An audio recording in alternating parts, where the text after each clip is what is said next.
प्रणाम। काफ़ी दिनों के बाद मैं आज वीडियो बना रही हूँ। काफ़ी लोग कमेंट्स में पूछ रहे हैं, कुछ लोग व्हाट्सएप पे मैसेज भी डाल रहे हैं कि दीदी क्या हुआ, अब कोई नया वीडियो अपलोड नहीं हुआ है, काफ़ी दिन हो गए हैं। तो कुछ काम के सिलसिले में नहीं हो पाया है, लेकिन अब कंटिन्यूस वीडियो हम बना रहे हैं और अच्छे विषयों पे अब आपको वीडियो देखने के लिए मिलने वाले हैं।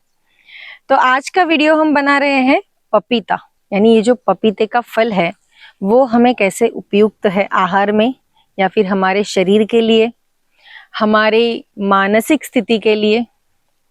ऐसी कई सारी आयुर्वेदिक जड़ी बूटियों की तौर पे ये पपीता हम हमारे आयुर्वेद में इस्तेमाल करते हैं। तो पपीता ये हिंदी नाम है, लेकिन काफ़ी अलग अलग भाषा में हम इसे अलग अलग नाम से जानते हैं। जैसे हम गुजराती में इसे पपैयू कहते हैं, फिर नेपाल में इसे मेवा कहते हैं, या फिर महाराष्ट्रियन जो लोग हैं इसे पपई के नाम से जानते हैं, और हिंदी में हम इसे पपीता कहते हैं, पापाया कहते हैं। तो ऐसे अलग अलग नामों से जाने वाला ये बहुत ही एक सुंदर सा फल है। तो ये पपीते का फल, ये काफ़ी लोग मैंने देखा है जो डाइट फॉलो करते हैं, तो वो अपने आहार में इसे काफ़ी अच्छे से इसे का इस्तेमाल करते हैं। तो पपाया का जो वृक्ष है, ये जो पपीते का वृक्ष है, वो अगर आप देखेंगे तो हर जगह देखने वाला ये वृक्ष है।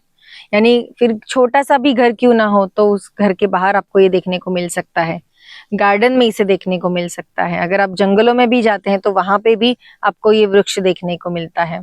ये वृक्ष की खासियत ये है कि इसे ज्यादा पानी नहीं लगता, यानी अगर इसे ज्यादा पानी मिल जाता है तो ये वृक्ष और इसके फल नष्ट होने की संभावना ज्यादा रहती है। यानी कम पानी में भी ये वृक्ष हरा भरा रहता है, ऐसी इसकी खासियत है। तो आपने पपीते का वृक्ष तो देखा होगा, काफी ऊंचा होता है, लकड़ियां नहीं होती है इसमें, इसमें ज्यादा शाखाएं होती है, और शाखाओं के अंत में इसके पत्तियां देखने को मिलती है। पत्तियां अगर आप देखेंगे तो काफी बड़ी बड़ी होती है, यानी हमारी जैसी हथेली है वैसे इसकी पत्तियों के आकार होते हैं। यानी 5 से लेके 30 सेमी तक इसकी पत्तियों का आकार रहता है।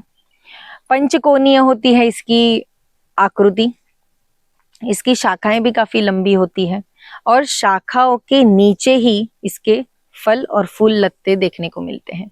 जैसे इसके फूल के आकार होते हैं वैसे इसके फल आते हैं। यानी आपने देखा होगा कि पपीते के वृक्ष पे ऊपर काफी फल और फूल लगते हैं, तो इसकी संख्या भी बड़ी होती है। मानो एक बार 50 से लेके 80 तक इसके फल एक साथ देखने को मिलते हैं ये वृक्ष पे। वृक्ष की ताकत देखिए कि वैसे देखने में तो काफी नाजुक सी शाखाएं होती है, लेकिन उन्होंने इतनी अच्छे से वो सारे फल संभालता है अपने।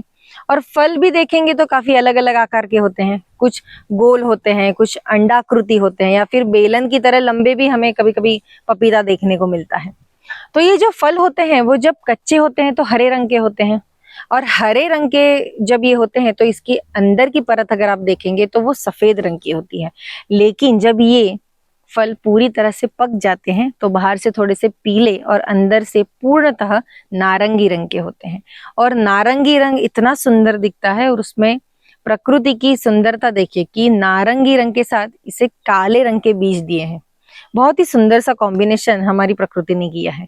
इतने सुंदर उसमें बीज होते हैं और काफी संख्या में इसके बीज पाए जाते हैं। ऐसे नहीं है कि 1-2 बीज, इसमें 100 से लेके 150 तक बीज होते हैं। तो वो बीज भी हमें आयुर्वेद में बहुत ही अच्छी तरीके से हम इसका इस्तेमाल कर सकते हैं। तो अब हम देखने वाले हैं कि पपीता हमें आयुर्वेद में, यानी हमारे शारीरिक तौर पे कौन से रोग, कौन सी बीमारी पे हम उसका इस्तेमाल कैसे कर सकते हैं। तो सबसे पहले पपीते के जो पत्ते आते हैं, तो पत्तियों का जो अर्क होता है उसे हम मलेरिया में ज्यादातर इस्तेमाल कर सकते हैं। या तो फिर हमारा जो रक्त है उसमें अगर लाल कोशिकाएं कम हो गई है, तो ऐसे में अगर आप ये पत्तियों का रस लेते हैं या तो फिर उसका अर्क लेते हैं तो वो कोशिकाएं भी धीरे धीरे बढ़ने लगती है। इसके जड़ों में और इसके जो बीज है उसका अगर हम अर्क लेते हैं तो उससे भी हमें अगर कोई कमजोरी महसूस हो रही है, या तो फिर काफी लंबे समय तक हम बीमार हैं और फिर उसमें से अच्छे से रिकवरी हो नहीं पा रही है, तो ऐसे में भी इसके जड़ों का अर्क लिया जाता है। तो ये जो पत्तियां हैं, इसके बीज हैं, इसका बहुत ही सुंदर तरीके से हम इस्तेमाल कर सकते हैं। कुछ लोग ऐसा समझते हैं कि पपीते के बीज बहुत ही खतरनाक होते हैं, अगर वो हम खा ले या फिर उससे कुछ बना ले तो उससे हमें कुछ परेशानी हो सकती है। तो लेकिन ऐसा नहीं है, इसके जो बीज हैं, काले छोटे छोटे जो बीज रहते हैं, उसमें से तेल बनाया जाता है। और वो तेल का इस्तेमाल जिन व्यक्तियों को लकवा हो गया है, लकवा होने की वजह से बहुत सारी परेशानियां वो पेशेंट को सहन करनी पड़ती है, तो ऐसे में अगर हम वो बीज के तेलों का इस्तेमाल करते हैं, यानी उससे हम उसको मॉलिश करते हैं। कुछ लोगों को लकवे की वजह से मुंह घूम जाता है या फिर हाथ पैर थोड़े लूले पड़ जाते हैं, तो ऐसे में अगर हम वो बीज के तेल का मसाज करते हैं या फिर मॉलिश भी करते हैं, तो उससे धीरे धीरे रिकवरी आने लगती है। तो इतना सुंदर सा इस्तेमाल इस बीजों का है। और बीज से ही नए वृक्ष की निर्मित भी होती है। ऐसे ही जैसे हम पपीता जो पूरा पक जाता है, तो उसे अगर हम हमारे खाने में इस्तेमाल करते हैं, तो अगर आपके पेट में कृमि हो गई है, तो अगर आप पका हुआ पपीता खाते हैं तो उससे कृमिनाशक के तौर पे हम इस्तेमाल कर सकते हैं। कुछ लोगों को पूरे शरीर पे कभी कभी सूजन आती है, तो सूजन किस वजह से आती है? तो अगर हमारे शरीर में पित्त प्रकोप हुआ है या तो फिर वात का प्रकोप हो गया है, तो उस प्रकोप से बचने के लिए अगर आप पूरा पका हुआ पपीता अपने आहार में उसका सेवन करते हैं, तो पित्त का प्रकोप भी कम हो जाता है और वात का भी नियंत्रण बना रहता है। कुछ लोगों को डायबिटीज की तकलीफ रहती है, तो ऐसे में अगर आप अपने आहार में रोजाना, यानी आहार खाने के बाद, भोजन लेने के बाद अगर आप थोड़ा सा भी पपीता खाते हैं, तो उससे आपका ब्लड शुगर लेवल नियंत्रण में रहता है। यानी जो हमारे ब्लड में शुगर लेवल है, उसको नियंत्रण में रखने का काम ये पपीता करता है।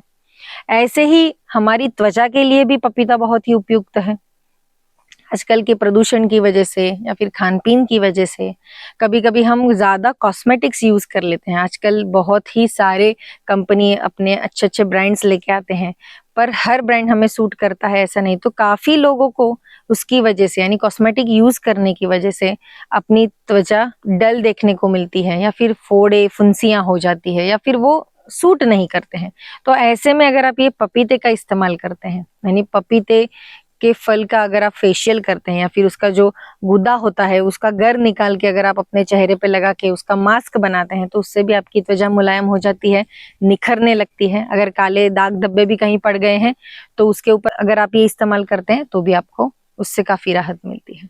तो जैसे ये हमारी त्वचा के लिए उपयुक्त है, वैसे ही पपाया में काफी पोषक तत्व है, यानी उसमें कैल्शियम है, मैग्नीशियम है, सोडियम है, पोटेशियम है, विटामिन ए सी, ऐसे भरपूर तत्व भरे हुए हैं। तो अगर ये आप अपने बच्चों को भी अगर उनके आहार में भी इसे इस्तेमाल करते हैं, तो उनमें अच्छी ताकत बनी रहती है। पपीता ज्यादा खाने से उनका आईक्यू लेवल भी बढ़ता है। अगर उनमें भी कृमि की अगर कुछ पेट में संभावनाएं हैं, तो उनकी कृमि नाशक के तौर पे आप इस्तेमाल कर सकते हैं। और ज्यादा है कि कैंसर रोधी है, यानी कैंसर के अगर बैक्टीरियाज आपके शरीर में है, तो उसको नियंत्रण में रखने के लिए आप पपीते का ज्यादा से ज्यादा इस्तेमाल कर सकते हैं। सिर्फ पका हुआ पपीता नहीं, तो कच्चा पपीता जो हरे रंग का होता है, तो वो पपीते का भी साग बना के आप अपने आहार में इस्तेमाल कर सकते हैं। यानी मलेरिया के लिए हो, कृमि नाशक हो, या फिर और भी पेट संबंधित, कुछ लोगों को लीवर पे सूजन आने की संभावना रहती है या फिर उनको तकलीफ रहती है, तो लीवर के लिए तो पपीता बहुत ही अच्छा है। अल्सर के लिए भी बहुत अच्छा है, यानी आप जब पपीता खाते हैं तो वो लीवर के ऊपर काम करता है। अगर सूजन भी आई है तो धीरे धीरे सूजन उतारता है। काफी लोगों ने देखा होगा कि लिव 52 नाम की जो गोली रहती है, उसमें पपीते का ही इस्तेमाल किया जाता है, और वो ज्यादा से ज्यादा जिन्हें लीवर की प्रॉब्लम्स है, ऐसे पेशेंट को हमारे डॉक्टर सजेस्ट करते हैं।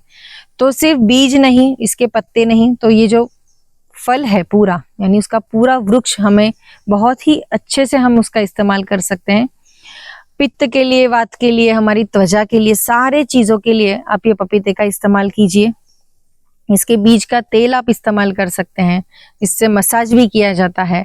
अगर आपको कहीं दाद है, खुजली है, तो ऐसे में अगर आप जब पपीते का फल निकालते हैं, तो उसमें से एक दूधिये रंग का एक अक्षीर निकलता है, तो वो अक्षीर को आप इस्तेमाल कर सकते हैं। वो जो दूध निकलता है, उसमें अगर आप ग्लिसरीन मिला के, कहीं आपको दाद हो गया है या फिर खुजली हो गई है, तो ऐसे जगह अगर आप लगाते हैं, तो वो धीरे धीरे दाद और खुजली कम हो जाती है, और हमारी स्किन भी काफी क्लीन हो जाती है और साफ रहती है। तो ऐसे एंटीऑक्सीडेंट, एंटी फंगल, ऐसे काफी इसमें तत्व भरे हुए हैं, लेकिन वो हम पे निर्भर करता है कि हम फल का इस्तेमाल कैसे करते हैं। काफी लोगों को मैंने दोस्तों ऐसा देखा है कि कुछ लोग फल खाते ही नहीं है, वो लोग कहते हैं कि हमें फल खाना अच्छा ही नहीं लगता। तो ऐसे मत कीजिए, फल हमारे शरीर के लिए बहुत ही जरूरी है। एक बार अगर आप रोटी चावल कम खाइए, लेकिन मैं तो कहती हूँ आप ज्यादा से ज्यादा फल खाइए, ताकि उसमें से आपको सारे तत्व मिलेंगे। फिर हमें हमारे शरीर में कोई कमजोरी नहीं रहेगी, एक्स्ट्रा कोई टैबलेट्स खानी नहीं पड़ेंगी।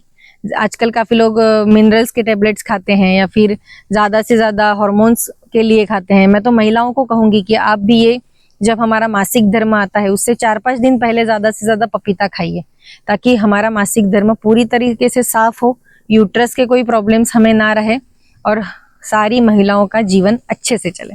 तो ये पपीता के बारे में मैंने आपको आज इस वीडियो में बताया है। आप अपने आहार में ज्यादा से ज्यादा पपीता इस्तेमाल कीजिए और फिर मुझे बताइए कि आपको कैसा महसूस हो रहा है। सारी तकलीफें दूर हो जाएंगी और शरीर भी स्वस्थ रहेगा।